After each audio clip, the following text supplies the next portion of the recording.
ذاکری training classes برائے خواتین۔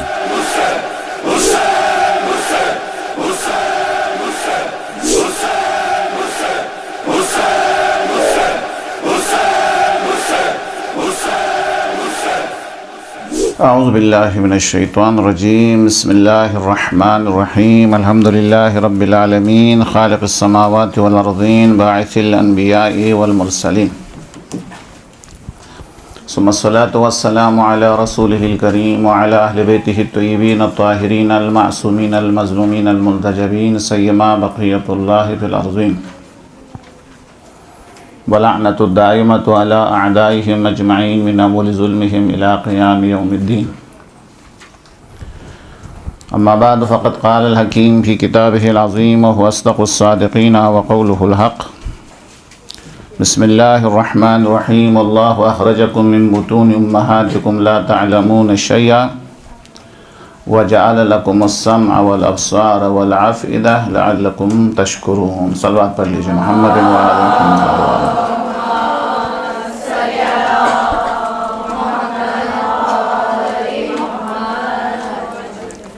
ہمارا آج کا جو درس ہے اس کا جو موضوع ہے وہ تو آپ کو پتہ ہے، کیا ہے ہمارا موضوع؟ پہلے سننے والوں کے آداب۔ ابھی دیکھتے ہیں کہ سننے والے ان کے اندر ادب ہے یا نہیں ہے۔ خود سورہ مبارکہ یہ نحل کی آیت نمبر ہے 78، جس کی تلاوت کا شرف حاصل ہوا۔ ظاہر ترجمہ ہے، مفہومی ترجمہ واللہ اخرجکم من بطون امہاتکم، اللہ نے تمہیں شکم مادر سے باہر نکالا، لا تعلمون شیئا، تمہیں کچھ بھی پتہ نہیں تھا۔ پھر اللہ کا احسان یہ ہوا کہ وجعل لکم السمع، اللہ تبارک و تعالیٰ نے سننے کی طاقت دی، جو ہمارا موضوع ہے،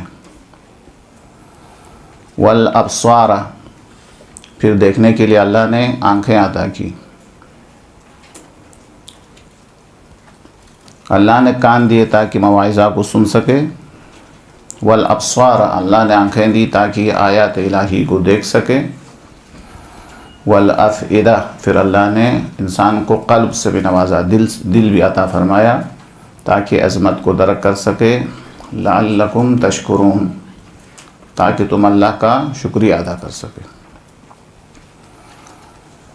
پوری آیت دیکھنے کی ضرورت نہیں ہے، وہ دو بات میں آپ لکھ لیں، صرف حوالہ کافی۔ سورہ نحل آیت نمبر 78،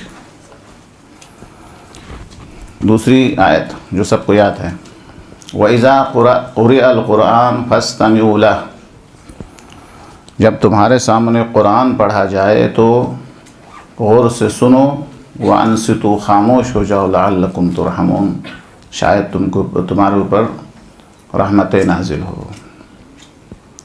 یہ قرآن کی آیات کے حوالے سے کہ ان دونوں آیات کے اندر بہت ساری آیتیں ہیں کہ اللہ تبارک و تعالیٰ نے سننے کو، اللہ تبارک و تعالیٰ نے نعمت کے طور پر اللہ نے عطا فرمایا، ذکر فرمایا ہے۔ اور پھر اس کے بعد میں حدیث آپ کے سامنے سنانے سے پہلے قوت سماعت کے بارے میں آپ کے سامنے بیان کروں۔ ظاہر ہے کہ جب بچہ دنیا میں آتا ہے تو وہ کسی قسم کا علم لے کے نہیں آتا ہے، خالی النفس ہوتا ہے۔ اس کے بعد پھر وہ دیکھتا ہے اور سنتا ہے، اور دوسرے حواس خمسہ کے ذریعے اپنے اندر علم کو جمع کرنا شروع کرتا ہے۔ بالکل صحیح کہ اللہ تبارک و تعالیٰ نے ہمیں کان دیے ہیں تاکہ ہم سنیں اور اپنے علم میں اضافہ کریں، اور اللہ تبارک و تعالیٰ نے ہمیں آنکھیں دی ہے تاکہ ہم دیکھیں اور اپنے معلومات میں اضافہ کریں، اور دوسرے حواس خمسہ بھی ہے۔ اس میں سے جو باریک جو لفظ ہے جس کو بیان کرنا ضروری ہے کہ اللہ تبارک و تعالیٰ جس کی وجہ سے شاید یہ قوت سماعت کو خاص طور پر نعمت کے طور پر ذکر فرما رہا ہے، اگرچہ بولنے کی طاقت بھی عظیم ہے، لیکن یاد رکھیے کہ بول وہی سکتا ہے جس نے پہلے سنا ہوا۔ پہلے بچہ جو ہے الفاظ کو سنتا ہے، سننے کے بعد وہ الفاظ کو ذہن کے اندر جمع کرتا ہے، جمع کرنے کے بعد وہ پریکٹس کرتا ہے، پھر بولنے کی طاقت اس کے اندر آ جاتی ہے۔ صحیح ہے یا غلط ہے؟ لہٰذا جو بچہ سن نہیں سکتا ہے وہ قیامت تک بول بھی نہیں سکتا ہے۔ اگر بولنے کی طاقت ہے تو یہ در حقیقت سننے کی وجہ سے ہے۔ لہٰذا علماء ادب نے کہا ہے، اور بہت اچھا کہا ہے، یہی ایک جملہ لے کے جائے تو میں سمجھتا ہوں کافی ہے، کہ سننا ہنر ہے، بولنا مجبوری ہے۔ اصلا یعنی سننا ہنر ہے، کیا مطلب؟ سننے سے علم میں اضافہ ہوتا ہے، بولنے سے علم میں اضافہ نہیں ہوتا ہے۔ یعنی بول کے کس کے علم میں اضافہ ہو سکتا ہے؟ قوت سماعت ہے، انسان اگر سنتا ہے تو ہنر میں، علم میں اضافہ ہوگا، لیکن اگر وہ بولتا ہے تو بولنے سے علم میں اضافہ نہیں ہوتا ہے۔ سننا ہنر ہے، بولنا مجبوری ہے۔ مجبوری کس معنی میں ہے؟ کہ وہ بولنے والا یہ سمجھتا ہے کہ طرف مقابل کو اس چیز کا پتہ نہیں ہے، لہٰذا وہ مجبوراً بولتا ہے۔ لیکن جو سننا ہے، وہ سننا خود ایک ہنر ہے، سننے سے انسان کے علم میں اضافہ ہوتا ہے، اور اللہ بھی یہی چاہتا ہے کہ انسان زیادہ سے زیادہ سنے، زیادہ سے زیادہ دیکھیں۔ اس لیے اللہ نے سننے کے لیے 2 کان اور دیکھنے کے لیے 2 آنکھیں دی ہے، اور بولنے کے لیے 1 زبان دی ہے۔ درست ہے؟ کیونکہ مجبوری ہے، بولنا مجبوری ہے، ضرورت کے علاوہ اس کی ضرورت نہیں ہے، لہٰذا 1 زبان۔ لیکن اللہ تبارک و تعالیٰ نے 2 کان دیے ہیں تاکہ زیادہ سے زیادہ سنے، جتنا بولنا چاہتا ہے اس سے ڈبل سنے وہ، چونکہ سننا ہنر ہے، بولنا ہنر نہیں ہے۔ اصلا یہ سمع کے بارے میں تھا۔ آپ کو معلوم ہے کہ چوتھے امام زین العابدین صلوات اللہ وسلم علیہ، اللہم صلی علی محمد وعلی محمد،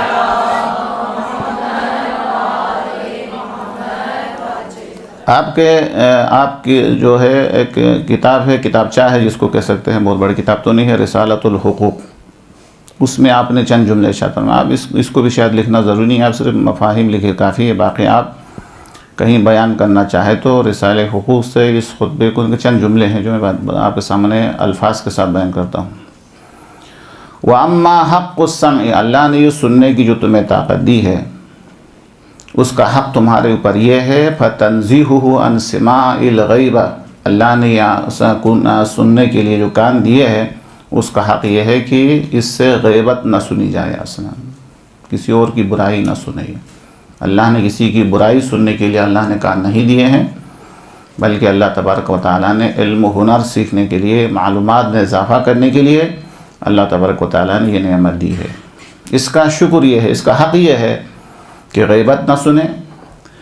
وَسِمَاعِ مَا لَا يَحِلُّ سِمَاعُهُ، اور وہ چیزیں جس کا سننا حلال نہیں ہے شریعت کے اندر، جس نے کان دیے ہے اس نے منع کیا ہے جن چیزوں کو سننے کا، اور وہ چیزیں نہ سنا جائے، یہ پہلا حق ہے۔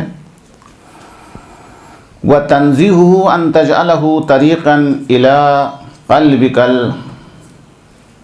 یعنی اور ایک حق جو کان کا ہے تمہارے اوپر وہ یہ ہے کہ تمہارا کان ایسا راستہ نہیں ہونا چاہیے جس سے تمہارے دل کے اندر ہر چیزیں جائیں، الا یہ ہے کہ ان چیزوں کے لیے اس کان کو، انسان کو جو ہے وہ باز رکھنا چاہیے، یعنی آمادہ رکھنا چاہیے کہ جس کے اندر بہترین نصیحت کی باتیں موجود ہو، جو فی قلبک خیراً، تمہارے دل کے اندر کوئی اچھی بات پہنچا دے، او تکسب بہ خلقا کریما، یا ایسی باتیں سنیں جن کی وجہ سے تمہارے اندر اخلاق پیدا ہو جائے، یہ حق ہے۔ اس کے علاوہ باقی چیزیں اس کان کے ذریعے تمہارے اندر جانے سے اس کو بچایا جائے۔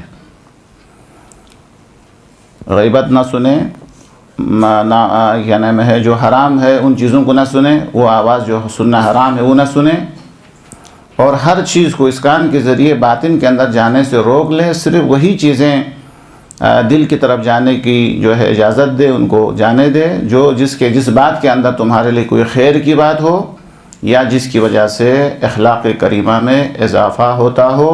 فَإِنَّهُ بَابُ الْكَلَامِ إِلَى الْقَلْبِ، چونکہ یہ جو 2 کان ہے یہ کلام کا دروازہ ہے، کہ کلام جو ہے اسی کان سے گزر کے تمہارے دل کے اندر پہنچ جاتا ہے، اور انہی الفاظ کے ذریعے معنی تمہارے اندر پہنچ جاتے ہیں، اس معنی کے اندر ہو سکتا ہے تمہارے لیے خیر ہو سکتا ہے تمہارے لیے شر ہو، ولا قوت الا باللہ ہو۔ یہ میں نے تبرکاً آپ کے سامنے آداب سے پہلے آپ کے سامنے ایک حدیث اور اس کے علاوہ جو ہے قرآن کریم کی 2 آیت کا جو ہے بیان کیا، اس کی تلاوت کا میں نے شرف حاصل کیا آپ کے سامنے۔ ایک بلند آواز سے ایک صلوات پڑھ لیجیے محمد و علی محمد۔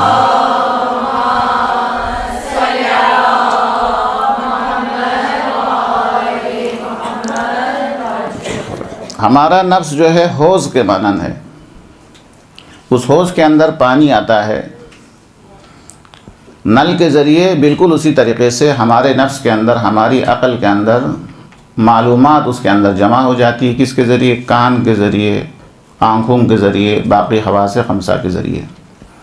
حدیث کے اندر آپ لوگ بھی بیان کرتے ہوں گے یقیناً، حدیث کے اندر آیا ہے تعجب ہے اس انسان کے اوپر، اسے اس بات کا تو خیال ہے کہ پیٹ میں کیا ڈالا جا رہا ہے، لیکن انہیں یہ خیال نہیں ہے ان کے ذہن کے اندر کیا ڈالا جا رہا ہے، ان کے باطن کو خراب کرنے کے لیے کیا چیزیں اس کے اندر جا رہی ہے، اسے خیال نہیں ہے۔ لہٰذا پیٹ کے اندر جو چیزیں ڈالتے ہیں اس سے زیادہ اہم یہ ہے کہ اسے خیال رکھا جائے کہ میرے ذہن کے اندر کیا چیزیں داخل ہو رہی ہیں، تو اس لیے اس کے آداب ہیں۔ اب میں آتا ہوں آداب کی طرف، 2-3 آداب میں بیان کروں گا، پھر آپ سے پوچھوں گا کہ آپ بھی بتائیں کہ سننے والے کے کیا کیا آداب ہونا چاہیے۔ سننے والے کے آداب میں سے سب سے پہلا ادب جسے خیال رکھنا ضروری ہے، اسے پتہ ہونا چاہیے کہ وہ کس کو سن رہا ہے، کن کی باتیں سن رہا ہے، یہ بہت زیادہ اہم ہے۔ آپ کو معلوم ہونا چاہیے ہمارے نوے امام جواد علیہ السلام کا یہ جملہ ہے،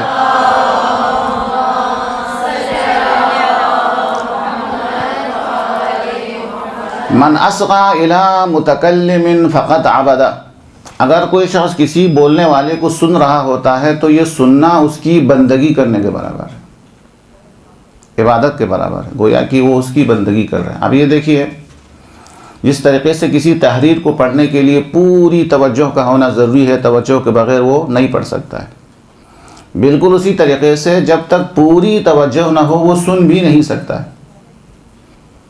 سننے کے لیے پوری توجہ کی ضرورت ہے، یعنی اس کے پورے اعضاء و جوارح متوجہ ہو جاتے ہیں، یعنی اس باقی کام سے متوجہ ہو چھوڑ کے، توجہ کو چھوڑ کے جب سننا شروع کریں گے تو وہ پھر سن سکتا ہے، وہ سمجھ سکتا ہے۔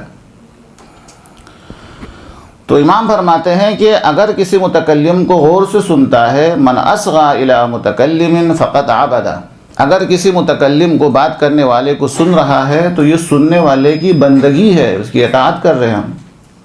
پھر امام فرماتے ہیں کہ اگر یہ بولنے والا اگر خدا کی طرف سے بول رہا ہے تو فقط عبد اللہ، یہ خدا کی بندگی کر رہا ہے، اور اگر یہ بولنے والا جس کو ہم سن رہے ہیں خدا نہ کرے شیطان کا نمائندہ ہے اور اس کی باتیں اگر ہم سن رہے ہیں تو شیطان کی بندگی ہے۔ تو اس سے کیا نتیجہ اخذ ہوتا ہے؟ ہمیں معلوم ہونا چاہیے کہ ہم کس کو سن رہے ہیں، یہ جو سنانے آئے ہیں یا جس کو ہم سننا چاہتے ہیں وہ کس کی کا نمائندہ ہے، کس کی طرف سے بولنے آیا ہے۔ لہٰذا مجالس کے حوالے سے بھی معلوم ہونا چاہیے کہ جس کو ہم مجلس پڑھنے کے لیے بلا رہے ہیں وہ کس کا نمائندہ ہے۔ اگر وہ اللہ کا نمائندہ ہے، انبیاء کا نمائندہ ہے، اللہ کا نمائندہ ہے، اللہ کی طرف سے بول رہا ہے، یا اللہ کی بندگی ہے۔ لیکن اگر وہ سامراج کا ایجنٹ ہے، وہ کسی اور مقصد کے لیے کام کر رہا ہے، اسے اسلام کی کوئی فکر نہیں ہے، اسلام سے زیادہ اپنی عظمت دکھانے کی اسے فکر ہے کہ میں کتنا بڑا علامہ ہوں، ظاہر ہے کہ یہ اللہ کی بندگی نہیں ہے۔ سب سے پہلا ادب یہ ہے کہ سننے سے پہلے جو بیان کرنے کے لیے آیا ہے، جو مقرر ہے، جو معلم ہے، جس کی آواز کو ہم سننے کے لیے آئے ہیں، اس کی عظمت کا خیال ضروری ہے۔ میں جملہ معترض آپ کے سامنے بیان کروں۔ قرآن کریم کے آداب کے اندر ایک ادب کیا ہے؟ ترقی ہے۔ جب قرآن پڑھے تو کبھی پہلے تصور کرنا چاہیے کہ میں اپنے استاد سے سن رہا ہوں، چند دن کے بعد اسے یہ تصور کرنا چاہیے اب استاد بیچ سے ہٹ گیا کہ میں خدا کے رسول سے سن رہا ہوں، پھر اسے یہ خیال آنا چاہیے کہ میں جبرائیل امین سے قرآن سن رہا ہوں، پھر اسے خیال آنا چاہیے کہ دار خدا سے سن رہا ہوں۔ یہ کلام، یہ ترقی ہے۔ اصل متکلم کو بیچ میں لانے سے کلام کی عظمت میں کیا ہوتا ہے؟ اضافہ ہوتا ہے، ظاہر ہے۔ یا اگر قرآن پڑھ رہا ہے اس وقت اس کو یہ خیال کرنا چاہیے، ایک دفعہ یہ خیال کرنا چاہیے کہ میں استاد کے سامنے سنا رہا ہوں، پھر اسے خیال آنا چاہیے کہ میں اللہ کے رسول کو قرآن سنا رہا ہوں، پھر اسے خیال آنا چاہیے کہ جبرائیل کے سامنے تلاوت کر رہا ہوں، پھر اسے خیال آنا چاہیے جس کی کتاب ہے اس کو میں قرآن سنا رہا ہوں، اس کی کتاب اس کو پڑھ کے سنا رہا ہوں۔ تو اس میں کیا ہوگا؟ متکلم چینج ہونے سے، متکلم تبدیل ہونے سے، باعظمت ہونے سے قرآن کی تلاوت کے اندر کیا ہوتا ہے؟ ہاں، اس کی عظمت میں اضافہ ہوتا ہے، لطافت میں اضافہ ہوتا ہے، شرافت و کرامت میں اضافہ ہوتا ہے، انسان کے نفس پر اثر کرنے میں اثر انداز ہے۔ لہٰذا ہمیں یہ دیکھنا ہے کہ معلم جو ہے، جو ہمارا ٹیچر ہے، جو ہمیں سنانے کے لیے آیا ہے، اس کا کردار سامنے رکھنا ضروری ہے۔ وہ خود کہاں سے پڑھا ہوا ہے، کہاں سے یہ علم حاصل کر رہا ہے، اسے دیکھنا ضروری ہے۔ سننے والے چاہے نہ تعلیمی میدان ہو، چاہے مجالس کا میدان ہو، آداب میں سے پہلا ادب، ذمہ داری میں سے پہلی ذمہ داری ہم سننے والے کی، ہم بانی مجلس کی یہ ہے کہ جو پڑھنے والا ہے وہ کیا ہو؟ اگر خدا کا نمائندہ ہے تو پھر اللہ تبارک و تعالیٰ کی بندگی ہے، اجر و ثواب مل سکتا ہے۔ ورنہ اگر آپ کو پتہ ہے عزاداری کے حوالے سے ممبر کے اوپر کیسے کیسے لوگ آئے ہیں، کیا کیا باتیں سناتے ہیں، اسلام کی عظمت کے بجائے اپنی عظمت سنانے کی کوشش کرتا ہے۔ یہ امام حسین علیہ السلام کے ممبر کے ساتھ خیانت بھی ہے کہ بانی مجلس نے مجلس کو اس لیے منعقد کیا ہے تاکہ قرآن کا بیان ہو، امام حسین کی عظمت کا بیان ہو۔ یہ ایسی تقریریں کرتے ہیں جس کے اندر اپنی زیادہ شہرت ہو، اپنی زیادہ تعریف ہو اور اپنے بارے میں لوگ اچھا سمجھیں۔ تو سب سے اہم مسئلہ کیا ہوا؟ معلم کے بارے میں۔ اب معلم کی شرائط تو میں نہیں بیان کر سکتا، یہ دیکھنا چاہیے۔ بس ایک واقعہ سناتا ہوں تاکہ انسان جو ہے اس شرط کے بارے میں تھوڑا سا حساس ہو جائے۔ وہ یہ ہے کہ ایک عالم دین کے بارے میں کہا جاتا ہے کہ وہ صرف با اخلاق آدمی سے ملاقات کرتے تھے، یعنی بد اخلاق سے نہیں ملتے تھے۔ اب آہستہ آہستہ چوکیدار کو بھی پتہ چل جاتا تھا کہ یہ آیت اللہ کس سے ملاقات کریں گے، کس سے ملاقات نہیں کریں گے۔ تو ایک دفعہ ایک شخص آیا تو چوکیدار نے اس عالم کا چہرہ دیکھا اور کہا کہ فارسی میں کہا کہ نہیں، آپ نہیں مل سکتے ہیں، شما اخلاق نداری، آپ میں اخلاق نہیں ہے۔ حاجی آغا با اخلاق لوگوں سے ملتے ہیں، آپ میں اخلاق نظر نہیں آتے، آپ ملاقات نہیں کر سکتے۔ اس کو غصہ ہے، ناراض ہو گیا اپنے اندر، اور اس نے سوچا کہ میں تو علم اخلاق کا سب سے بڑا ٹیچر ہوں۔ واپس چلا گیا اور علم اخلاق کا ٹیچر تو تھا ہی، کئی جلدوں کی کتاب بھی لکھ کر لائے۔ چند سال کے بعد دوبارہ آیا، مجھے حاجی آغا سے ملنا ہے۔ چوکیدار نے چہرہ دیکھ کے کہا نہیں، آپ نہیں مل سکتے ہیں کہ شما اخلاق نداری، آپ کے اندر اخلاق نہیں ہے۔ تو اس نے کہا میں علم اخلاق کا استاد ہوں، میں علم اخلاق کی کتاب کا مصنف ہوں۔ تو وہ چوکیدار اس سے کہتا ہے کہ میں کب کہہ رہا ہوں کہ تمہیں علم اخلاق نہیں آتا ہے؟ علم اخلاق کا جاننا الگ ہے، کردار میں علم اخلاق ہونا الگ چیز ہے۔ تو لہٰذا معلم کے بارے میں دیکھنا ہے وہ صرف علم اخلاق کا درس دیتا ہے یا اس کے اندر بھی کوئی اخلاق ہے۔ یہ ہنر کے بارے میں صرف بیان کرتا ہے تو یا واقعاً کوئی ہنر ہے؟ تو سب سے پہلا معلم کا خیال رکھنا ضروری ہے۔ آدھا گھنٹہ ویسے میں ضائع کر کے آیا ہوں، ابھی ٹائم بہت کم رہ گیا، تو یہ پہلی شرط ہے۔ سننے والوں کی دوسری ذمہ داری یہ ہے کہ جب ہم نے اس کو استاد سمجھ کے سننا شروع کیا، ہم نے اسے معلم بنایا، ہم نے اس کو استاد سمجھا، تو جب استاد سمجھا ہے، دیکھ بھال کے جب استاد کو انتخاب کرتا ہے، دیکھ بھال کے مقرر کو انتخاب کرتا ہے، تو پھر ہماری ذمہ داری یہ ہے اس کو باپ سے زیادہ احترام دیا جائے۔ باپ سے زیادہ والد کا احترام ہے، قرآن نے بیان کیا ہے۔ استاد کا احترام، پڑھنے والے کا احترام، سننے والوں کی ذمہ داری ہے، چاہے سننے والا شاگرد ہو یا مجلسیں سننے والا ہو، جو بھی زیر منبر ہے اس کو چاہیے کہ جیسا والد کا احترام کرتا ہے اس سے زیادہ اس کا احترام کرے۔ سکندر کا واقعہ ہے، وہ اپنے والد سے زیادہ ٹیچر کا احترام کرتا تھا۔ لوگوں نے پوچھا وہ والد ہے، یہ استاد ہے، اس کا زیادہ احترام؟ تو وہ وجہ یہ بیان کرتے تھے، میرے والد میرے صرف جسم کی تربیت کرنے والا ہے، میرے استاد میری دنیا و آخرت دونوں کی تربیت کرنے والا ہے۔ یہ سکندر سے بھی مروی ہے، اور اس سے بھی بڑی بات سید رضی کے حوالے سے کہ سید رضی تحفہ قبول نہیں کرتے تھے کسی کا۔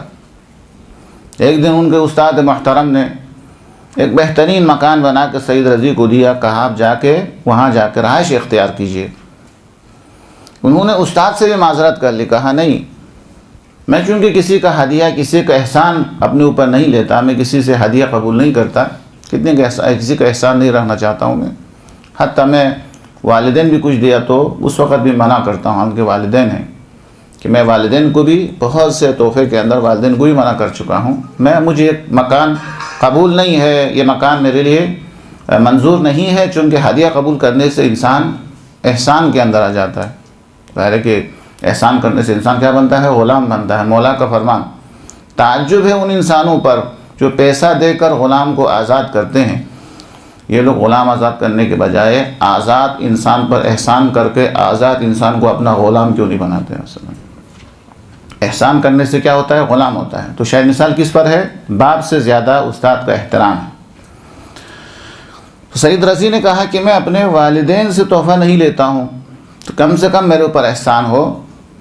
تو سید رضی کے استاد نے سید رضی کو سمجھا دیا کہ تمہارے والدین سے میں استاد ہوں، میرا احترام زیادہ ہے، میرا احترام زیادہ ہے، میرا مقام ان سے زیادہ ہے احترام، چونکہ میں بھی تمہارا روحانی باپ ہوں، اور تمہارے والد صرف تمہارے بدن کی تربیت کرنے والا ہے، اور میں تمہارے دنیا و آخرت دونوں کی اصلاح کرنے والا ہے۔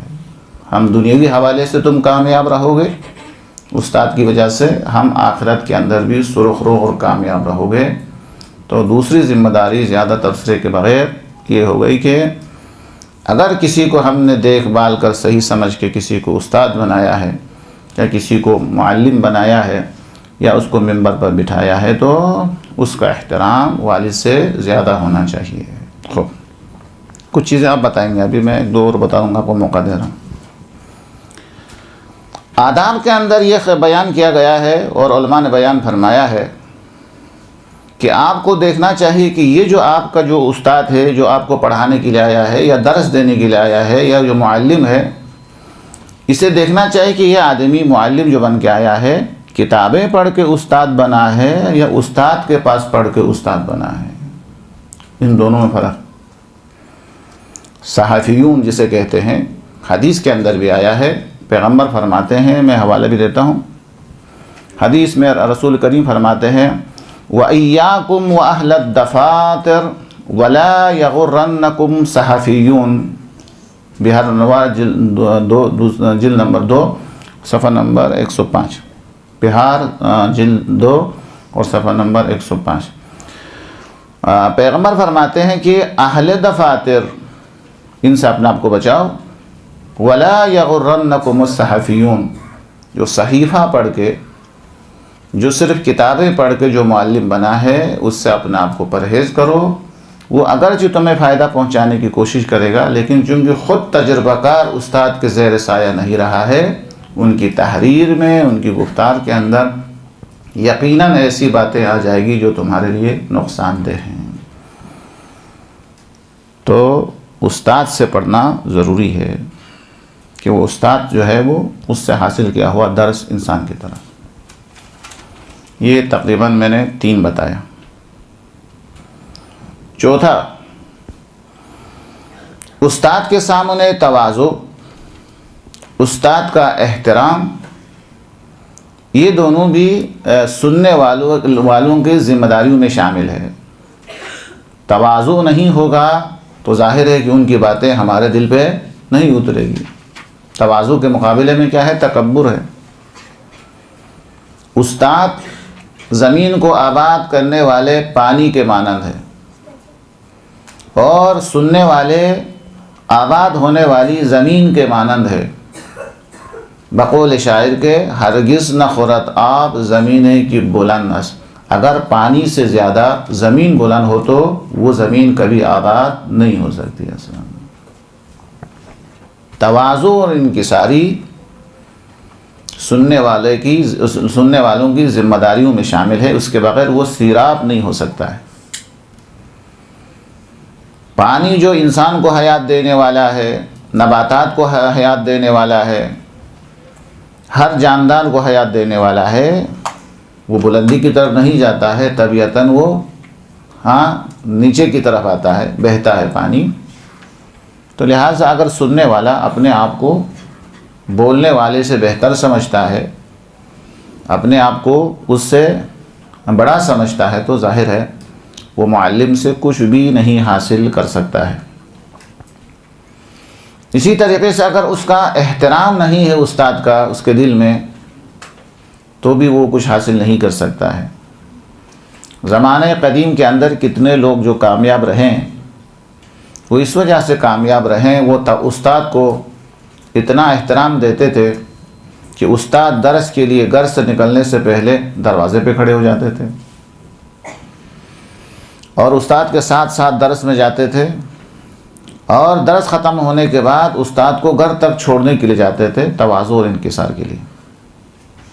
اور اس سے بھی زیادہ شاید لوگوں کے تعجب والی بات ہو کہ کتنے کامیاب افراد ایسے ہیں کہ وہ لوگ اس لیے کامیاب ہوئے کہ وہ درس کو اتنی اہمیت دیتے تھے کہ جس طریقے سے ایک اچھا کام کرنے کے لیے ہم صدقہ نکالتے ہیں، وہ ہر درس سے پہلے صدقہ نکالتے تھے تاکہ اس درس کا احترام اس کے دل کے اندر بیٹھ جائے۔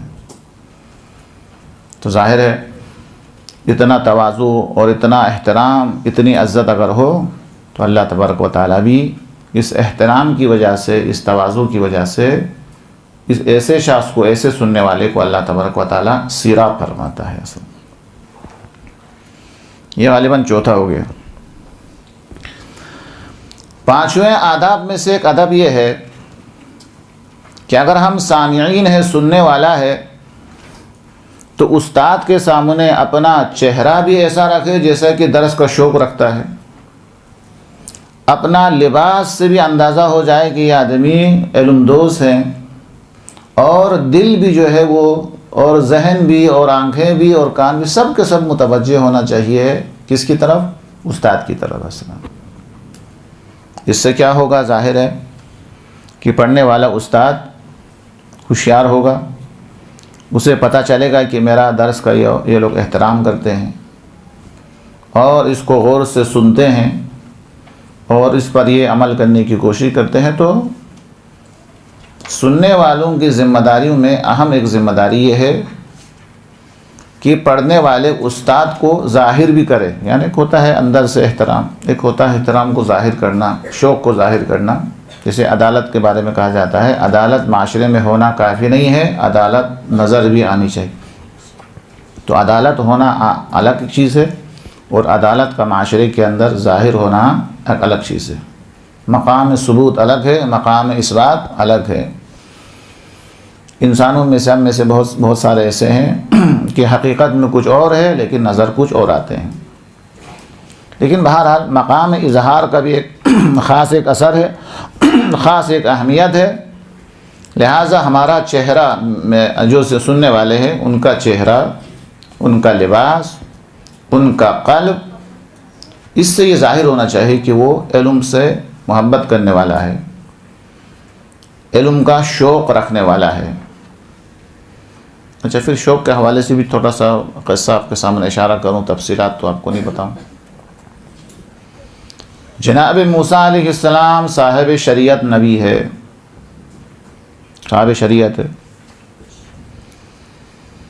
ایک دن آپ کے دل کے اندر ایک معمولی خیال آیا، زبان سے شاید نہیں فرمایا تھا، کہ مجھ سے بڑا عالم کون ہو سکتا ہے کہ اللہ تبارک و تعالیٰ مجھ سے ہم کلام ہوتا ہے۔ جیسا ہی یہ خیال آیا تو اللہ تبارک و تعالیٰ نے سفر کرنے کا حکم دیا کہ موسیٰ سفر پہ نکل گئے۔ اس کے بعد ایک عبد صالح سے، جس کا حضرت خضر کہا گیا ہے، ان سے ملاقات ہوئی، اور حضرت موسیٰ علیہ السلام نے یہ خواہش ظاہر کی کہ میں آپ کے ساتھ ہو سکتا ہوں۔ تو حضرت خضر علیہ السلام نے ارشاد فرمایا، ایک شرط ہے، وہ شرط کیا ہے؟ کیا ہے بتائیں، آپ لوگ بھی کچھ بتائیں۔ سوال نہ کرنا، نہ پوچھنا، درست ہے؟ اور اس کے بعد فرمایا، یہ اصل نقطہ یہاں پہ جس کے لیے میں نے قصہ سنایا، اصل نقطہ یہاں پہ انہوں نے کہہ دیا کہ تم صبر ہی کس طرح کر سکتے ہیں جس چیز کا تمہیں کچھ پتہ ہی نہیں ہے۔ یہ دھماکہ والا الفاظ تھا اصل میں۔ وہ سمجھ رہے تھے کہ مجھ سے بڑا عالم کون ہو سکتا ہے، لیکن انہوں نے تو فرمایا کہ تم کس سے ہاں وَكَيْفَ تَصْبِرُ، کس طریقے سے صبر کر سکتے ہیں جس کے اوپر تمہیں علم ہے ہی نہیں، تمہارے جس کے بارے میں تمہیں پتہ ہی نہیں۔ پھر کیا ہو گیا آپ کو پتہ ہے کہاں، یہ کون سی سورہ میں ہے یہ واقعہ؟ احسن، سورہ کہف کے اندر یہ واقعہ موجود ہے۔ کشتی کے اندر بیٹھ گئے اور کشتی کو سوراخ کرنا شروع کر دیا۔ تو حضرت موسیٰ کی شریعت کے اندر کسی اور کے مال کا احترام، یہ شریعت کی بنیاد ہے۔ دوسرے کے مال کو نقصان پہنچانے سے بچانا یہ ہر شریعت کی بنیاد ہے۔ جناب موسیٰ کو کیا نظر آیا؟ ان کی جو شریعت ہے کہ دوسرے مال کا احترام، یہ تو پامال ہو رہا ہے۔ فوراً کہہ دیا کہ آپ چاہتے ہیں کہ لوگوں کو غرق کریں۔ پھر اور آگے بڑھے، پھر کیا ہوا؟ جی پہلا یہ واقعہ ہوا دیوار والا۔ پہلے والا واقعہ دو بچے وہاں سے آ رہے تھے، ایک کو لا کے طالبان کی طرف ذبح کر دیا، ہاں ذبح کر دیا انہوں نے۔ تو یہ شریعت ظاہری کا دوسرا ہے، ایک مال کا احترام، ایک جان کا احترام۔ ظاہر ہے کہ حضرت موسیٰ کیسا خاموش رہ سکتے، کہنا بے گناہ کسی کو مار دیا آپ نے۔ پھر تیسرا کیا ہوا؟ اس سے پہلے بھی مقدمہ ہے، دیوار کھڑے کرنے سے کوئی اعتراض نہیں ہوتا۔ ایک شہر کے اندر داخل ہوئے، اس شہر کے اندر کسی نے بھی مہمان نہیں بنایا، سب دروازہ بند کر دیا، نہ کھانے کو دیا نہ مہمان بنایا، سب نے دروازہ بند کر دیا۔ تو ایک دیوار جو گرنے کے نزدیک تھی انہیں گرا کے بنا بھی دیا۔ تو وہاں تو اعتراض تو نہیں کیا، تو انہوں نے کہہ دیا کہ ہم چاہتے تو اس کی مزدوری لے سکتے تھے، اتنا ہی کہا تھا۔ تو کہنے کا مطلب کیا ہے؟ کہنے کا مطلب یہ ہے کہ تواضع اور احترام، ایک تو تواضع اور احترام کہ حضرت موسیٰ نے یہ نہیں کہا کہ یہ کیا کر رہا ہے کہ میں صاحب شریعت نبی ہوں، میں اللہ سے ہم کلام ہوتا ہوں، میں کلیم اللہ ہوں، یہ کام آپ کا غلط ہے۔ استاد سے لڑنے جھگڑنے کے بجائے خاموش رہے، حالانکہ استاد سے ٹھیک ٹھاک ڈانٹ رہے تھے ان کو، ہاں اس کے باوجود بھی حضرت موسیٰ خاموش رہے۔ اور اس کے بعد تعویلات حکم، تو اس کے بعد کیا ہے؟ شریعت کی دو قسم، ایک شریعت ظاہری، ایک شریعت باطنی۔ حضرت موسیٰ شریعت ظاہری کے ماہر ہے، لیکن حضرت خضر شریعت باطنی کو جانتے تھے، باطن کو اس سے آگاہی رکھتے تھے۔ یہ اس بات کی طرف اشارہ ہے کہ استاد، یہ بھی ایک ادب کی طرف ہے، ادب کی طرف اشارہ ہوتا ہے کہ معلم یا ٹیچر جتنا ڈانٹ دے یا سختی کرے یا اس کے اوپر جو ہے وہ مثال کے طور پر حتی ہاتھ بھی اٹھائے، تو سننے والے یا شاگرد یا سننے والوں کی ذمہ داری یہ ہے وہ اپنی مصلحت کے مطابق سمجھے، اس کے اندر بھی اپنا فائدہ خیال کریں۔ استاد اگر یہ بھی کہہ دے کہ تمہیں کچھ پتہ نہیں ہے، تو یہ اپنی بے احترامی سمجھنے کے بجائے وہ یہ سمجھے کہ یہ کامیابی کے لیے میرے لیے وسیلہ سمجھ کے استاد کی ان چیزوں کو غلط پر حمل کرنے کے بجائے اچھائی پر اسے حمل کرنا چاہیے۔ خلاصہ کلام، ذمہ داریوں میں سے ایک ذمہ داری جس کا خیال ہم شاید نہیں رکھتے خاص طور پر مجالس کے اندر، وہ یہ ہے کہ ظاہر ہے کہ ہر ایک کا کوئی رہنے کا کوئی مقام ہے۔ ایک تو ٹائم کا خیال رکھنا کہ پڑھنے اور پڑھانے کے لیے جو ٹائمنگ ہے اس کا بھی بہت خیال ہے۔ ظاہر ہے وہ اسکول جو صبح چلتی، وہ اسکول جو شام کو، اس میں آسمان زمین کا فرق ہے، کیونکہ صبح کا وقت اچھا ہوتا ہے، تو اس کا وقت کے اندر بھی وقت کا بھی بہت اثر ہے۔ پڑھنے اور پڑھانے مجالس کے ہر حوالے سے جگہ بھی فرق ہے کہ کہاں رکھے۔ اور جو لیکن آداب سامعین میں سے ایک جو ہے بہترین ادب جو ہے جس کا خیال رکھنا ضروری ہے، وہ یہ ہے کہ انسان یہ دیکھے کہ اس مجلس کے اندر مجھے کہاں بیٹھنا چاہیے، میرا مقام کہاں ہے۔ اگر ایک عالم ہے تو اس کی ایک جگہ ہے، اگر ایک جوان ہے اس کے لیے ایک جگہ ہے، اگر ایک بزرگ ہے تو مثال کے طور پر جو آرام سے نہیں بیٹھ سکتے ہیں اس کے لیے کرسی ہے یا دیوار ہے۔ یہ بھی اس سننے والوں کی ذمہ داریوں میں شامل ہے کہ وہ اپنی منزلت اور مقام کو دیکھ کر، اپنی حیثیت کو دیکھ کر وہ قیام کرے اور اپنے لیے بیٹھنے کی جگہ تلاش کریں۔ اب ظاہر ہے کہ جہاں ایک بہت بزرگ کو ہونا چاہیے ٹیک لگا کے بیٹھنا دیوار سے، اگر ایک جوان جا کے بیٹھ جائیں، یہ بھی سننے والوں کے آداب کے خلاف ہے۔ یا معذور افراد کے لیے کرسی ہے، وہ جا کے وہاں بیٹھ کے بیٹھ جائیں، یا مخصوص مہمانان خصوصی کے لیے کوئی جگہ ہے، یہ بھی میں بھی سننے والا ہوں کہ خود بھی جا کے وہاں بیٹھ جائیں، تو یہ ظاہر ہے کہ مقام و منزلت کے خلاف ہے۔ لہٰذا اتنی باریک چیزیں ہیں یہ کہ انسان کو چاہیے کہ وہ جہاں بیٹھے تو اپنی منزلت کا خیال رکھے، مجلس کے اندر اپنے مقام کا خیال رکھے، استاد سے اتنا دور بھی نہ ہو کہ دور سمجھا جائے، استاد سے اتنا قریب بھی نہ ہو کہ وہ بیان کرنا یا استاد اپنی توہین سمجھنے لگے۔ ہر چیز کے اندر اعتدال، عدل، خلاصہ کلام، یہ بھی ذمہ داری میں شامل ہے، شاید اس کو بیان کرنا آپ ضروری نہ سمجھیں۔ اور کیا ضروری ہے، چلو میں ایک اور بتاتا ہوں، اس کے بعد پھر آپ جو ہے وہ کچھ بیان کریں۔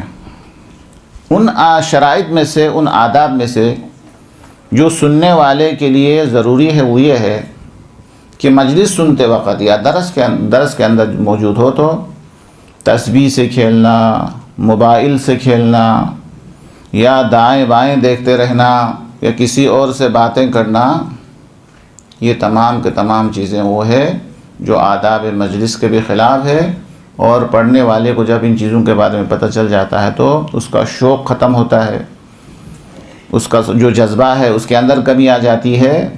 خلاصہ کلام سننے والے کے لیے ضروری ہے کہ وہ اب سنتے ہیں تو پوری توجہ کے ساتھ وہ سنیں، ایسی حرکت سرزد نہیں ہونی چاہیے جس سے استاد پڑھانے والے کی توجہ اس کی طرف چلی جائے، یا اس کے ساتھ میں جو آدمی بیٹھا ہوا ہے وہ اس کی طرف متوجہ ہونے لگے، یا پورے مجمع کو جو ہے، یا ایسی آوازیں نکالنا کہ جس سے استاد کے پڑھائی کے اندر، پڑھانے کے اندر دخل ہو، یا خواہ دائیں بائیں دیکھتے رہنا، یہ تمام کے تمام چیزیں وہ ہے جس کا مجلس کے اندر خیال رکھنا بہت بہت زیادہ ضروری ہے۔ اب خود اندازہ کیجئے کہ ابھی خاص طور پر مجالس کے حوالے سے اتنے انسان توجہ کا فاقد ہوتے ہیں۔ ایک عالم دین کا جملہ تھا، وہ مثال دے کے سمجھاتے ہیں، جس طریقے سے زمانے قدیم کے اندر وہ ایک انگریز کی ایک ٹوپی ہوتی تھی، وہ مجلس میں آتے وقت وہ گھر پہ رکھ کے آتے تھے، اسی طریقے سے بہت سارے مومنین جو ہے مجلس میں آتے وقت اپنی عقل کو گھر پہ چھوڑ کے آتے ہیں، بالکل جو بھی کہنا ہے وہ سننا ہے اس سے، اور اس کے بعد کچھ کرنا نہیں۔ اس سے بھی تعجب کی بات یہ ہے کہ اس کا میں خود ہی گواہ ہوں کہ ایک مجلس کے اندر اس مجلس میں تو خود میں بھی نہیں تھا کہ وہ اللہ کے ناموں میں سے جبروت کا معنی بتا چکے تھے کہ جبروت کسے کہتے ہیں، جبروت کا معنی کیا ہے، ترجمہ کیا ہے، مفہوم کیا ہے۔ دوسرے دن وہ تاکہ وہ مجلس کو ادامہ دے سکے، انہوں نے مجمع سے سوال کیا کہ میں آپ سے سوال کر رہا ہوں، پوچھ رہا ہوں، کل آپ میں سے اکثر موجود تھے، اب بتائیے کل کے مجلس کے اندر میں نے جبروت کا جو معنی بتایا تھا وہ کیا ہے؟ یا آپ یقین کر ایک نے بھی نہیں بتایا۔ تو ظاہر ہے کہ یہ بہت ہی زیادہ سننے والے کے اوپر ظلم ہے۔ پڑھنے والا کئی گھنٹہ تیاری کر کے آتا ہے، آپ خود اندازہ رہے، میں نے یہ سب نے لکھا ہوگا تو ایک کتاب سے تو نہیں لکھی، تو اس کے لیے محنت کر کے، آپ خود بھی ماشاءاللہ آپ لوگ بھی پڑھنے والے، آپ لوگوں کو بھی پتہ ہے کہ اگر تیاری کر کے پڑھنا ہے، اگر منہ میں جو آتا ہے وہ بولنا ہے، اس کے لیے تو ماشاءاللہ ذمہ داری کے ساتھ اگر پڑھنا ہے تو اس کے لیے تیاری کی ضرورت ہے۔ بانی مجلس نے اس مجلس کے انعقاد کے لیے کتنی زحمتیں اٹھائی، کتنا خرچ کرتا ہے۔ ایک گھر کے اندر اگر کوئی مجلس رکھنا چاہتے ہیں تو پورا خاندان مل کے انتظام کرنا پڑتا ہے، تب جا کے ایک مجلس منعقد ہوتی ہے۔ ہم پڑھنے والے کو یہ احساس ہونا چاہیے کہ یہ جو مجمع سامنے بیٹھا ہوا یہ جانور نہیں ہے، بھیڑ بکر نہیں ہے، اگرچہ یہ چیزیں بھی ہیں جو میں بیان کر رہا ہوں، اور ایک چیزیں آپ کو لطیفہ لگیں لیکن حقیقت ہے کہ عالم نے خود سنایا کہ وہ کہتے تھے کہ میں شروع میں جب مجلس پڑھتا تھا تو ظاہر ہے کہ الفاظ خیانت کر جاتا تھا، حالانکہ وہ اہل زبان تھے۔ وہ کہتا ہے کہ میں نے گھبراہٹ کے اندر جو ہے وہ دعا کے اندر منبر سے یہ پڑھا کہ خدایا ہم نے جتنے گناہ کیے ہیں ہمارے سارے گناہ کو قبول فرما، بولا سب نے آمین یا جتنے ہم نے گناہ کیے ہیں وہ سارے گناہ قبول فرما، بولا سب نے آمین کہہ دیتے۔ تو خیر پڑھنے والے نے زبانی غلطی کی، لیکن شاید مثال یہ ہے کہ سننے والے کو تو پتہ چل نہیں کہ اس کے اوپر آمین کہنا ہے۔ تو سننے والے کے لیے ضروری ہے کہ وہ احساس کر، پڑھنے والے کے لیے ذمہ داری ہے کہ ان چیزوں کا احساس کریں۔ اسی طریقے سے ایصال ثواب کی مجلس ہے، اب وہ بانی مجلس نے ایصال ثواب کی مجلس منعقد کی ہے تاکہ پڑھنے والے کے اندر کوئی اخلاص ہو، وہ مرحوم تک پہنچے، یا سننے والے اخلاص کے ساتھ آ جائے، ان کا اخلاص مرحوم تک پہنچے۔ اس مقصد کے لیے وہ مجلس منعقد کرتے ہیں۔ اب آنے والے کو بھی کوئی احساس نہیں کہ میں کوئی درس سننے آیا ہوں، بس صرف چہرہ دکھانے کے لیے آیا ہوں۔ پڑھنے والے کو کوئی احساس نہیں ہے، بھائی یہ مسئلہ کوئی زندے کے ساتھ نہیں ہے، ایک ایسے شخص کے ساتھ ہے جو قبر کے اندر ہے، وہ بیچارے دیکھ رہے ہیں، ایک ایک خیرات کے لیے وہ ترس رہا ہے، کتنا مجبور ہے بیچارے، اس کے باوجود بھی اس کو احساس نہ ہو کہ میں کیا پڑھ رہا ہوں، کیا میرے کلام سے ان کو کوئی فائدہ پہنچ رہا ہے نہیں پہنچ رہا ہے۔ اسی طریقے سے سامعین کو بھی احساس نہ ہو، اس نے ایصال ثواب کے مجلس منعقد کی ہے تو اسی لیے ہے کہ مرحوم کو کوئی کچھ پہنچے۔ اب یہ اس کی آمد میں نہ اخلاص ہے، نہ اس کا یہاں بیٹھنے کے اندر کوئی خلوص ہے، نہ دل سے کوئی دعا اس کے لیے دعا جو ہے ہو رہی ہے، کچھ بھی نہیں ہے، تو کیا جانور اس میں کیا فرق، اس کے آنے سے مرحوم کو کیا فائدہ پہنچ سکتا ہے، اور اس کے پڑھنے سے مرحوم کو کیا فائدہ پہنچ سکتا ہے؟ مرحوم کو اس وقت فائدہ پہنچ سکتا ہے کہ جب منبر سے پڑھنے والا کچھ پڑھنے کے بعد یہ نہ دیکھے کہ لوگوں کو پسند آیا نہیں آیا، یہ دیکھے کہ خدا کو پسند آیا یا نہیں آیا۔ کیونکہ بلندی کی طرف سوچیں گے تو عمل بلند ہوگا، پستی کی طرف دیکھیں گے تو وہ آدمی جو ہے وہ پستی کی طرف چلا جائے گا۔ تو پڑھنے والے کی بہت زیادہ ذمہ داری ہے، انہی میں سے سننے والے کی بھی بہت زیادہ ذمہ داری وہ یہ ہے کہ وہ جو بیان کیا جا رہا ہے اسے قبول کرے، اسے سمجھنے کی کوشش کرے، اور یہ احساس باقی رہے کہ یہ جو بیان کر رہا ہے یہ اس لیے کر رہا ہے تاکہ معلومات میں اضافہ ہو، تاکہ عمل میں اضافہ ہو، بھلے تکرار ہی کیوں نہ ہو، کہ ایسے واقعات ہو، ایسے جملے ہو جو انہوں نے پہلے سنا ہے، پھر بھی تکرار میں بھی ایک ثواب ہے، تکرار کے اندر بھی ایک کیا نام معلومات میں اضافہ ہو جاتا ہے، کیونکہ واقعات جو بیان کرتے ہیں تو واقعات پورے واقعات کو بھی عام طور پر بیان نہیں کرتے، حدیث کے اندر بھی ایک حصے کو بیان کرتے ہیں، پوری حدیث ہم نہیں سناتے ہیں۔ آپ میں سے کتنے ایسے ہیں کہ جو حضرت زہرا کا واقعہ، ایک صلوات پڑھیں محمد وآل محمد کو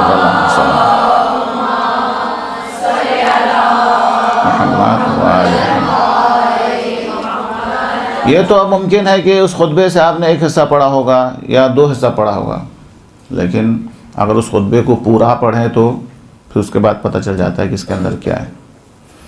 یا اسی طریقے سے ابھی بی بی کے ایام ہے، ثانیہ زہرا کے خطبہ جو دربار میں ہے اور بازار کوفہ میں ہے، دربار یزید میں ہے، کتنے افراد ہیں کہ جو منبر کے اوپر سالوں سے مجلس پڑھ رہے ہیں، اس کے باوجود بھی اس نے خود مطالعہ کیا ہو پورے خطبے کا یا اس منظر کا کہ اس منظر میں بی بی نے خطبہ دے دیا اصلا۔ تو ان چیزوں کا خیال رکھنا بہت زیادہ ضروری ہے کہ توجہ سے سنیں اور ایسی حرکتیں نہ کرے جس سے پڑھنے والے کے شوق کے اندر کمی آ جائے۔ توجہ شرط ہے، توجہ سے سننا ضروری ہے اور اخلاص کے ساتھ سننا ضروری ہے، اور عبادت سمجھ کے، میں نے پہلے حدیث سنا دی کہ سننا عبادت کے برابر ہے، اور اس کو یہ احساس ہونا چاہیے اگر میرے معلومات میں اضافہ نہ بھی ہو جائے تب بھی خدا کی خاطر سن رہا ہوں، اس کو سننا کلام خدا کو سننے کے برابر ہے، اللہ تبارک و تعالیٰ کو سننے کے برابر سمجھ کے اسے اہمیت دینا، توجہ دینا، اور اہمیت کے ساتھ جو ہے وہ سننا ضروری ہے۔ اب اسی کی ضمن کے اندر آپ سے پوچھنے سے پہلے آپ کے سامنے بیان کروں، چلو اس کو بعد بیان کرتا ہوں، اگر آپ کے ذہن کے اندر اس کے علاوہ کوئی ذمہ داری ہو سکتی ہے تو ایک دو آپ بھی بیان کریں ماشاءاللہ، کہ آپ لوگ خود بھی اہل منبر ہے، میں تو ناچیز ہوں، میرے پاس تو اتنا زیادہ، بتائیے آپ ان میں سے کچھ آپ کے ذہن کے اندر ہو جو اس بیان کے اندر نہیں آیا ہو، کچھ تو اور بیان کرنے والا ہوں میں۔ اور کیا ہونا چاہیے، سننے والے کی کیا ذمہ داری ہونی چاہیے؟ جی کوئی ذمہ داری نہیں ہونی چاہیے، ٹھیک ہے، اچھی بات ہے جی۔ اخلاص ہونا چاہیے تو بتا دیا، توجہ ہونی چاہیے، ہاں جی جی احسن تم، یہ ایک اچھا نکتہ ہے، ایسا سننا چاہیے جس طریقے سے ان کو پہلے سے پتہ نہ ہو۔ یہ میں بتانے والا بھی نہیں تھا، لیکن بہرحال آپ نے چھیڑ لیا تو اس کو بھی بتا دوں. آپ کو پتہ ہے کہ مولا کائنات رسول کی موجودگی میں، رسول کے دنیا کے اندر موجود ہوتے ہوئے بھی ایسا ہی خطبہ دے سکتے تھے جس طریقے سے رسول کے بعد آپ نے خطبہ دیا، لیکن مولا نے کبھی ایسا خطبہ ارشاد نہیں فرمایا رسول کے ہوتے ہوئے. ایک پھر کیا ایسا بھی ہوا کہ اللہ کے رسول خطبہ دے رہے ہو، مولا کائنات اٹھ کے چلے گئے ہو کہ مجھے تو سب پتہ ہے، میں باب العلم ہوں، مجھے سب کچھ پتہ ہے، مجھے سننے کی کوئی ضرورت نہیں ہے؟ نہیں، سب کچھ پتہ تھا، اس کے باوجود بھی رسول کی بارگاہ میں اور رسول کے درس میں آپ موجود ہوتے تھے. اور اس سے بھی تعجب کی بات یہ ہے، جیسے آپ نے فرمایا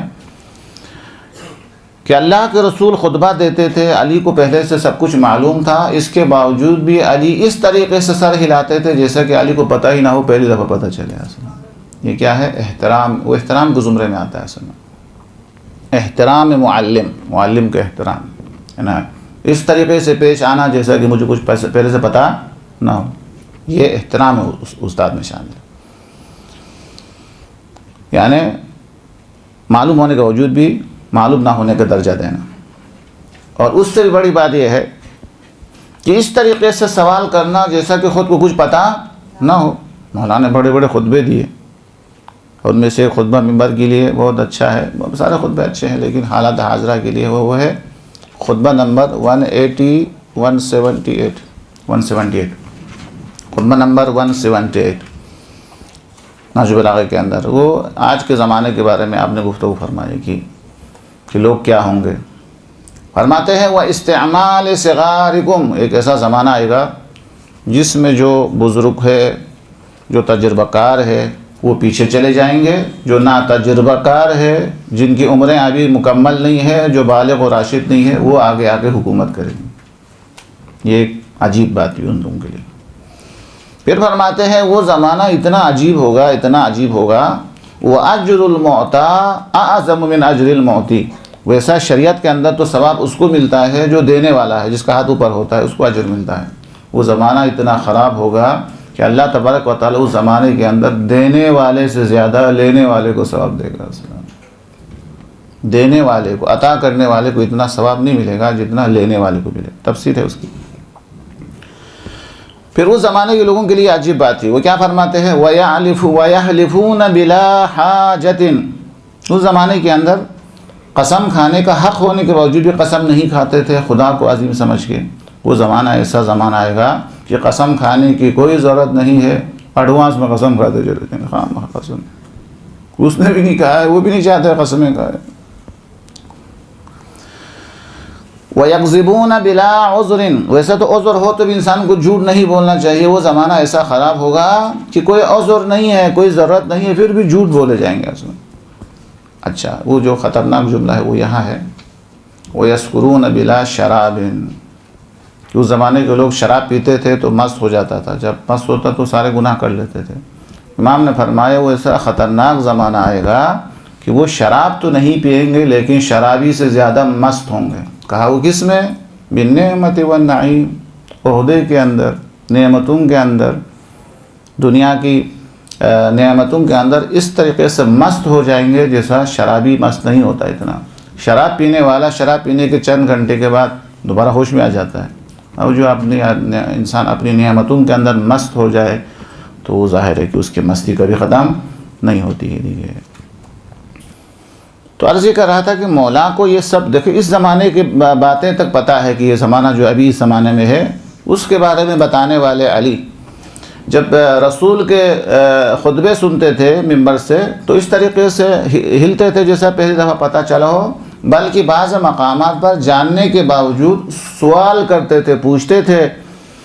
کہ جب فرمایا یا علی اسی ماہ مبارک رمضان کے اندر، ماہ رمضان کا خطبہ جو استقبال، ماہ رمضان میں رسول کا خطبہ ہے کہ اس کے اندر جو ہے آپ کی جو ہے ریش مبارک کو آپ کے خون سے تر کیا جائے گا، کہ آپ کو شہید کیا جائے گا. تو آپ نے کیا فرمایا کہ یا رسول اللہ کیا اس وقت میں حق پر ہوگا، یا حالانکہ پتہ ہے حق پہ ہونے کے بارے میں، تو یہ میں حق پر ہوں یا ہوں نہیں رہوں گا یا نہیں رہوں گا، یہ سب کے سب سوالات ہیں. یہ سب کے سب احترام معلم میں ہے، ٹیچر کے احترام میں، کہ تاکہ لوگوں کو پتہ چلے کہ استاد کا کتنا احترام ہے. تجھے پتہ ہونے کے باوجود بھی کچھ سوالات کرے تاکہ استاد کا احترام ہو جائے.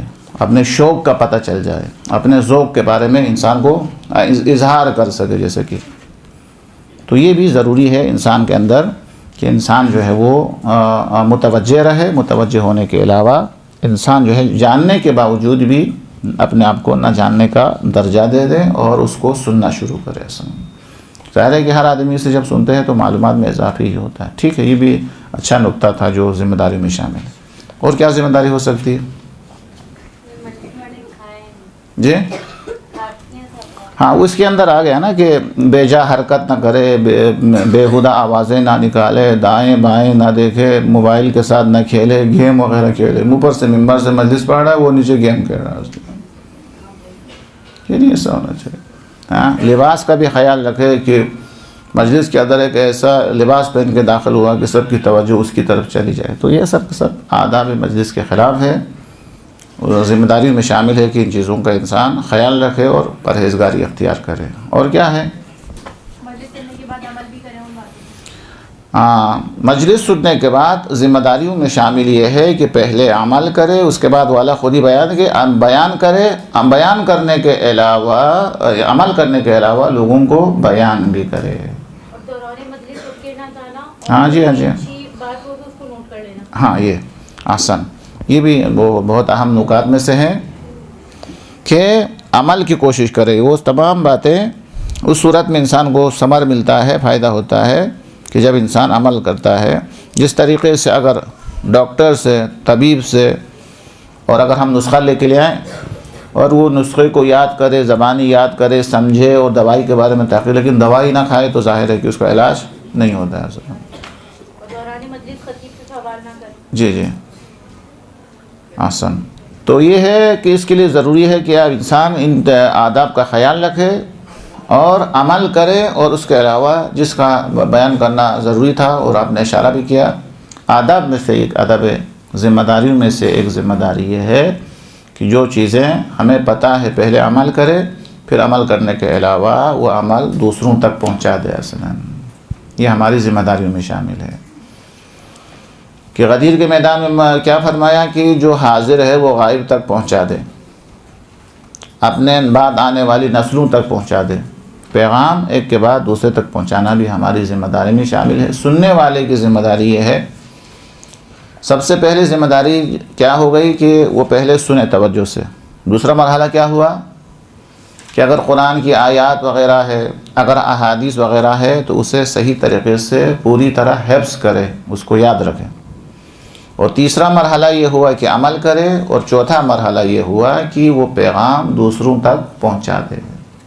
اور اللہ تبارک و تعالیٰ نے استاد سے سنے ہوئے جملے کو دوسرے تک پہنچانے کے بارے میں تاکید کرتے ہوئے ارشاد فرمایا ہے کہ اگر کوئی شخص کسی کے لیے اچھا کام کے بارے میں بتا دے اور دوسرا آدمی اگر وہ عمل کرے تو جتنا عمل کرنے والے کو ثواب ملے گا، اتنا اس عمل کو دکھانے والے کو بھی اتنا ہی اجر اور ثواب اللہ تبارک و تعالیٰ عطا فرمائے گا. اتنا بہت ہے بہترین، آسانی سے حاصل کرنے والا ثواب اور اجر ہے. آپ نے کسی کو آمادہ کیا کہ آپ اس موضوع پہ کتاب لکھیں، اور آپ کے کہنے سے اس نے بہت بڑی کتاب لکھی. اب وہ کتاب لکھنے والے نے اتنی محنت کے بعد وہ ثواب لے لیا، اور آپ نے صرف مشورہ دینے کی وجہ سے وہ سارا ثواب آپ نے حاصل کر لیا. اس کے ثواب میں کمی کیے بغیر، ہاں نہیں تو اس کو حسرت نہ ہو جائے. اس کے ثواب میں کوئی کمی نہیں ہوتی، اتنا ہی برابر اللہ تبارک و تعالیٰ اس شخص کو بھی ثواب عطا فرماتا ہے. اسی طریقے سے اگر کسی جگہ کوئی اچھی بات یا کوئی قرآن کریم کا کوئی مطلب یا احادیث کا کوئی پیغام جب انسان کو مل جاتا ہے تو انسان کی ذمہ داری میں، سننے والے کی ذمہ داری میں یہ شامل ہے اس پیغام کو دوسروں تک بھی کیا کرے، پہنچا دے، دوسروں کو پہنچا دے، تاکہ دوسرے لوگ بھی اس سے استفادہ حاصل کرے، دوسرا بھی اس کے رہنمائی حاصل کرے. اور کیا ہونا چاہیے؟ جی جی عملاً حجاب ہو، لباس ہو، یہ تمام چیزیں اس کے اندر ہونی چاہیے. خوب، جو سب سے زیادہ میں اہم سمجھتا ہوں وہ یہ ہے کہ ممبر سے جو مجلس سننے کے بعد، جسے میں تجربے کی روشنی کے اندر بہت سمجھتا ہوں، وہ یہ ہے کہ پڑھنے والے کو یہ احساس دلانا بھی، البتہ وہ اشاروں سے، لطافت سے، دشمنی کے بغیر، تذلیل کے بغیر اسے یہ احساس دلانا چاہیے کہ ہم آپ کی تقریر سمجھتے ہیں، ہم جانور نہیں ہیں، ہاں آپ نے کوئی تیاری نہیں فرمائی ہے، آپ نے ہمارا وقت ضائع کیا ہے۔ ایسا اگر مجلس کے اندر سننے والوں میں سے اگر ایک آدمی بھی، ہر مسجد کے اندر اگر ایک آدمی بھی ایسا ہو جو پڑھنے والے خطیب کے بارے میں یہ خیال رکھتا ہو کہ یہ ہمارا ٹائم ضائع کر رہا ہے، یا واقعاً وہ ہمیں فائدہ پہنچانے کی فکر میں ہے، تیاری کر کے آیا ہے، یا بغیر تیاری کے ہمیں جو ہے ہمارا وقت ضائع کر رہا ہے، اگر اسے خدا نہ کرے ایسا پتہ چل جائے کہ یہ ہمیں جانور سمجھ رہا ہے، کہ اپنا ٹائم پاس کر رہا، ہمارا ٹائم ضائع کر رہا ہے، بہترین ذمہ داریوں میں سے ایک اہم ذمہ داری یہ ہے کہ اشاروں سے، توہین کے بغیر، کسی کے سامنے ذلیل کیے بغیر اس پڑھنے والے کو یہ پیغام پہنچانا بہت زیادہ ضروری ہے۔ اور مجھے تعجب ہوتا ہے بہت ہی نام رکھنے والے افراد، ان کے بارے میں پوچھا کہ پچھلے سال کی مجلس آپ کے پاس موجود ہے ریکارڈنگ؟ تو انہوں نے کہا جواب دیا کہ ہم ان کی تقریر جو ہے ریکارڈ نہیں کرتے ہیں، چونکہ ہر سال ان کی تقریر ریپیٹ ہوتی ہے۔ درست ہے؟ تو اس طریقے سے ریپیٹ کسی حد تک تو صحیح ہے، جیسا کہ آپ نے یہاں ایک مجلس پڑھی، سننے والا الگ ہے، اور کسی دوسری جگہ ڈیفینس میں جا کے پڑھی، آپ نے کسی اور جگہ پڑھا جہاں پہ سننے والے مختلف ہے، تو وہ تو اچھی بات ہے، اس میں کوئی حرج نہیں ہے۔ پچھلے سال بھی وہی پڑھی تھی، آئندہ سال جو کوئی تیاری نہ کرے کہ جب امام کی شہادت کے دن آئے گا تو وہی جو پچھلے سال جو پڑھا تھا وہ تو ان کے ذہن کے اندر نہیں ہوگا۔ وہ سامعین اپنی ذمہ داری کا احساس نہ کرنے کی وجہ سے، سننے والے کو یہ پتہ ہی نہیں چلتا کہ پچھلے سال بھی اسی مقرر نے یہ مجلس پڑھی تھی، لیکن اس کا موضوع کیا تھا، موضوع تک یاد نہیں رہتا تو مطالب کہاں یاد رہتے ہیں۔ یہی وجہ ہے کہ مجالس کے اندر وہ آثار علمی لحاظ سے، ثواب اجر کے لحاظ سے اپنی جگہ پر ہمیں وہ آثار نظر نہیں آتے جو نظر آنا چاہیے۔ وہ کیا ہے؟ 15 سال 16 سال پڑھنے کے بعد بچہ کہاں تھا اور کہاں پہنچ جاتا ہے اسکول میں، حالانکہ اسکول کے اندر 24 گھنٹہ بھی نہیں بیٹھا ہے، 4 گھنٹے بیٹھے، 4 گھنٹے 5 گھنٹے اسکول کے اندر توجہ دینے سے، ایک تسلسل رہنے سے بچہ کہاں تھا اور کہاں پہنچ جاتا ہے۔ لکھنا نہیں آتا، آپ لکھ سکتے ہیں، کتنے علوم جو اس کو پتہ نہیں تھا ان علوم کا علم حاصل کر لیتا ہے۔ 13-14 سال چند گھنٹے پڑھنے سے، اس میں ہفتہ چھوٹی، اتوار چھوٹی، ہڑتال اپنی جگہ پر، یہ تمام کے تمام نکال کے پھر بھی وہ 10-12 سال کے بعد یہ لڑکا کہاں تھا اور کہاں پہنچ جاتا ہے۔ لیکن اس کے مقابلے کے اندر یہ عزاداری جو ایک عظیم درس ہے، یہ بچپنے سے مجلس کے اندر وہ شرکت کر رہا ہوتا ہے، 60-70 سال تک وہ پڑھ بھی رہا ہوتا ہے، وہ سن بھی رہا ہوتا ہے، وہ ترقی نظر نہیں آتی۔ وہیں کی وہیں ہے کہ من کن تو مولا سے تھوڑا آگے گیا تو بولتے یہ اپنی زبان میں تقریر کر رہے ہیں، سمجھ رہے بات؟ وہ سوچتا ہے کہ یہ اہل زبان نہیں ہے، اپنی زبان میں کچھ پڑھ رہا ہے، یہ درس نہیں ہے مجلس ہے۔ خود میرے ساتھ یہ واقعہ ہوا ہے کہ ایک دفعہ میں نے توحید کے اوپر مجلس پڑھی، توحید کی درس، توحید کے جو ہے وہ درس جو ہے ظاہر خشک ہوتا ہے، تو ایک بزرگ نے کہہ دیا یہ تو درس ہو گیا، مجلس دوبارہ رکھ دے، سمجھ رہے بات؟ چونکہ من کن تو مولا سے تھوڑا آگے گیا تو پھر وہ ان کی اجنبی ہے اصلا۔ تو پھر منبر پہ جانے والوں کی خیانت ہے یہ کہ قوم کو آگے لے جانے کی فکر نہیں کرتے ہیں، لوگ کو آگے لے جانے کا ان کی سوچ نہیں ہے۔ ابھی تو ماشاءاللہ آپ خود منبر پر جانے والے ہیں اکثر، تو آپ خود ہی بتاتے، اگر جیسے میں نے مجھ سے بھی یہ سوال ہوتا، کربلا کے اندر اس سوال ہوا تھا کہ بتائیے مولانا صاحب ٹھیک ہے اس وقت جب علی اکبر کے اوپر جب سینے میں برچھی لگی تو درد ہوا ہوگا، سب کچھ ہوا ہوگا، لیکن اب تو 1000 سال سے زیادہ گزر گیا کہ وہ تو جنت میں آرام فرما رہے۔ ایسا تو نہیں ہے کہ وہ جنت میں آرام فرما رہے، ہم خواہ یہاں رو رہے ہیں اصلا، مثلا اس قسم کے سوالات آئیں گے۔ تو منبر پر جانے والے کے پاس اس کا شافی جواب ہونا چاہیے، اس کے پاس لوجک ہونی چاہیے کہ بھائی ہم ان کے درد کی وجہ سے تو نہیں گریہ کرتے ہیں، بلکہ گریہ کرنے کا راز سوز جگر ہے، علامت حیات ہے، حق مظلومیت کی حمایت ہے، اور آنے والے امام کے انتظار کی، ظہور کی تیاری ہے۔ جوابات اس کے پاس ہونے چاہیے، نہیں تو سوالات۔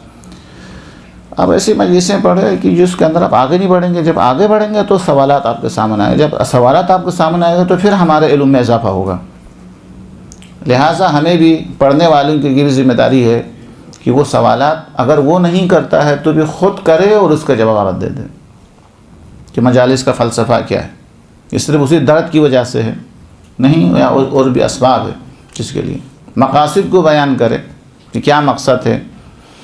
مقاصد کو بیان کرنے کے علاوہ جو اعتراضات ہونے والا ہے، اعتراضات ہونے سے پہلے ان کے جوابات ان کے پاس ہونے چاہیے۔ لیکن ہمارا موضوع تو یہ سننے والوں کی ذمہ داری، سننے والے کی ذمہ داری یہ ہے کہ وہ اپنی عقل، اپنے عاقل ہونا، ہوش و حواس ہونا، کہ دوسرا آدمی جو پڑھ کے گیا ہے وہ ہمیں جانور سمجھ کے ایسی باتیں کر کے چلے گئے ہیں جو حقیقت سے کوئی تعلق نہ ہو، اسے اظہار کرنا، پھر تکرار کرتا ہوں، بے ادبانہ نہیں، تذلیل کی شکل میں نہیں، بلکہ اشارے سے، لطافت سے اس کو بیان کرنا ضروری ہے۔ اگر تکرار ہے یا کوئی فائدہ نہیں ہے یا ایسی چیزیں ہیں جو عملاً اس کا کوئی تعلق نہیں ہے، یا اہم کو چھوڑ کر مہم کے پیچھے چلا گیا ہے۔ ہر کام کے اندر ایک اہم ہے، ایک مہم ہے۔ اہم اور مہم کی مثال کیا ہے؟ ایک آدمی پانی کے اندر غرق ہو رہا ہے، وہ بھی مجھ پر واجب ہے۔ اب یہاں بچانے کے لیے جو رسی وغیرہ ہے یا وہ جگہ وغیرہ ہے وہ غصبی ہے، اس سے بچنا بھی ضروری ہے، یعنی غصب سے بچنا بھی مجھ پر ضروری ہے اور جان بچانا بھی ضروری ہے۔ تو ظاہر ہے کہ یہاں اہم اور مہم کے اندر جان بچایا جائے گا، اس کو جان بچانے کی کوشش کی جائے گی، نہ کہ وہ تو احکام شریعت کے اندر اہم اور مہم کا خیال رکھنا ضروری ہے۔ انتخاب موضوع کے اندر انسان کو اسی لحاظ سے موضوع کو انتخاب کرے تو ذمہ داریوں میں سے اور ایک ذمہ داری میں اضافہ ہو، وہ یہ ہے کہ اگر آپ اور ہم بانی مجلس ہے تو آنے والے مقرر کو موضوع دیا جائے کہ اس وقت یہ ایشو ہے، اس وقت یہ بیماری ہے، اس وقت یہ مرض ہے۔ ایک آدمی کے سر میں درد ہے اور وہ ہارٹ کی دوا لے کے آ جائے، کیا فائدہ ہوگا؟ ایک آدمی کو سوئی کی ضرورت ہے، وہ سوئی کی جگہ پر ایک بہترین کوئی اور چیز لا کے آئے تو کیا فائدہ ہوگا؟ جو انسان کی ضرورت ہے، جو جس وقت اس کی ضرورت ہے وہ اسے بیان کیا جائے۔ تو سامعین یا بانیان مجلس کی اہم ذمہ داریوں میں سے جسے میں بہت زیادہ اہمیت دیتا ہوں وہ یہ ہے کہ استاد بہترین ہونے کے علاوہ استاد کے لیے اور مجلس پڑھنے والے کے لیے موضوع کا انتخاب، اور موضوع کو بھی حالات حاضرہ کو دیکھ کر۔ حالات حاضرہ میں سے کچھ موضوعات تو بالکل کامن ہے، جیسے والدین کا احترام، دوستوں کا خیال، ہمسائے کا خیال، یہ تو بالکل کسی وقت بھی موضوع بن سکتا ہے۔ اس کے علاوہ بھی ہر زمانے کے اندر مختلف واقعات ہوتے ہیں، مختلف حالات پیش آتے ہیں، مختلف ایشوز دشمن کی طرف سے ہمارے سامنے آ جائے تو سننے والے سامعین کی بھی ذمہ داری ہے، اس سے زیادہ بانیان کی یہ ذمہ داری ہے کہ ان موضوع کی نشاندہی کرے اور پڑھنے والے کو اسی موضوع پر پڑھنے کا پابند کیا جائے۔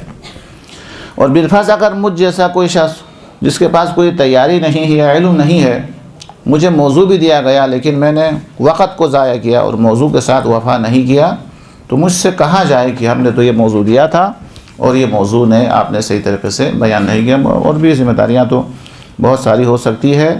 بہرحال ان کی ذمہ داریوں میں سے ایک یہ ہے کہ سننے والے کی ذمہ داری میں سے یہ ہے جیسے ہماری طرح کوئی اہل زبان نہ ہو اور الفاظ ایسے ادا کرے جو شان کے مطابق نہ ہو یا بالکل برمحل نہ ہو تو اس سے درگزر کر دینا۔ یعنی سامعین کی ذمہ داری میں سے ایک ذمہ داری یہ ہے وہ الفاظ کے پیچھے نہ جائے، الفاظ کے جو مطالب ہے اس کے پیچھے چلا جائے۔ غواص کو موتی کی طلب ہے نہ صدف کی، جو پانی کے اندر جاتا ہے اس سے وہ صدف نہیں چاہیے بلکہ صدف کے اندر جو موتی ہے وہ اس کی تلاش ہے۔ لہٰذا انسان کو بھی مجالس کے اندر بھی الفاظ کے اندر جو معانی ہے، جو مفاہیم ہے، اسے تلاش کرنا چاہیے۔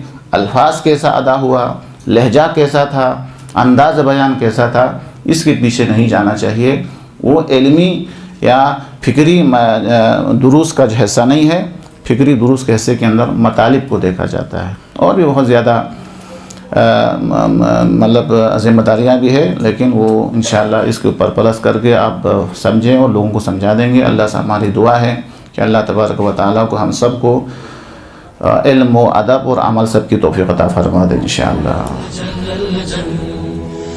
جل جل یا مولا جل جل جل اللجل اللجل اللجل اللجل اللجل يا صاحب السماء اللجل اللجل